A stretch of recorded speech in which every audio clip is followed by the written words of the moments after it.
और अब बात गाजा और लेबनान की, जिसकी शांति भंग हो चुकी है। इजराइल के हमलों की वजह से गाजा और लेबनान में सीज फायर टूट गया है। इस बात से भड़के हमास ने भी युद्ध विराम का पालन न करने का ऐलान कर दिया है। अब गाजा और लेबनान में जबरदस्त जंग छिड़ गई है। सवाल यही है कि क्या इजराइल ने सीज फायर ट्रंप से अनुमति लेकर तोड़ा है?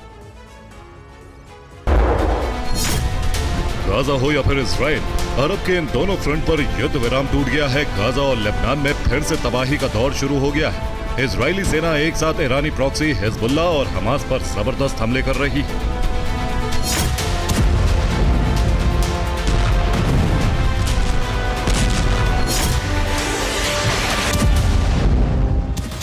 गाजा में पहले इजराइल ने हमला कर सीज फायर तोड़ा और उसके बाद हमास ने भी युद्ध विराम को तोड़ते हुए फिर से हथियार उठा लिए।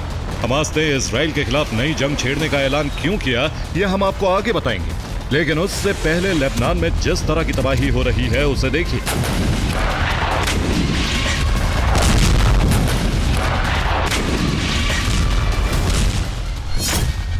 तेईस नवंबर 2025 इस तारीख को इजरायली सेना ने कई महीनों बाद पहली बार लेबनान की राजधानी बेरूत में बमबारी की। इजराइल की एयर स्ट्राइक में एक इमारत तबाह हो गई। हमले में हिजबुल्लाह के 5 कमांडर मारे गए।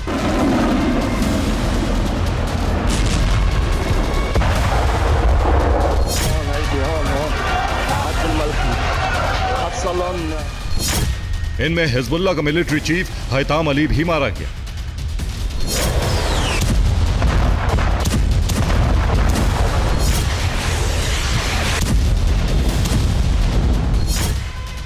हैताम अली न सिर्फ फिर से हिजबुल्लाह के लड़ाकों की नई फौज तैयार कर रहा था, बल्कि इजराइल के खिलाफ जंग की तैयारी भी कर रहा था।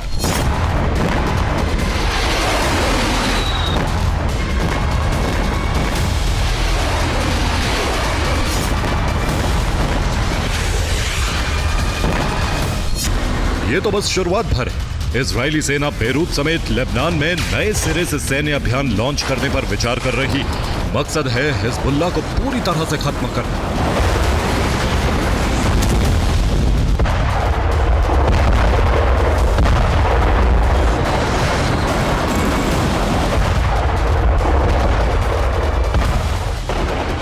लेबनान में सीज फायर टूटा। बेरूत में इजराइल के हमले का विरोध शुरू हुआ तो अमेरिका ने भी कहा कि उसे इस हमले की जानकारी पहले से नहीं दी गई, यानी इस हवाई हमले को इजराइल ने बिना अमेरिका की अनुमति के किया।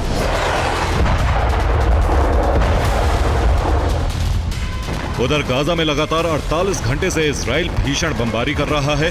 गाजा में इजराइल की बमबारी की वजह से जबरदस्त रक्तपात हो रहा है।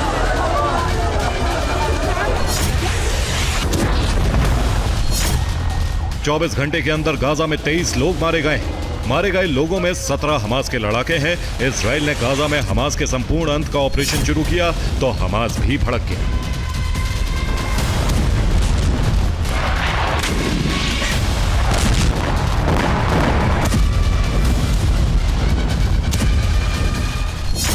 हमास ने भी सीज फायर तोड़ने और युद्ध लड़ने का ऐलान कर दिया है। हमास ने इस बात की जानकारी अमेरिका को भी दे दी है।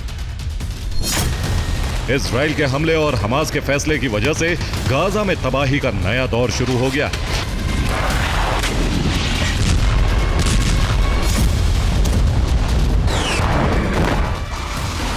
माना जा रहा है कि गाजा और लेबनान में इजराइल अपने दुश्मन यानी ईरानी प्रॉक्सी को पूरी तरह से शक्तिहीन कर देना चाहता है।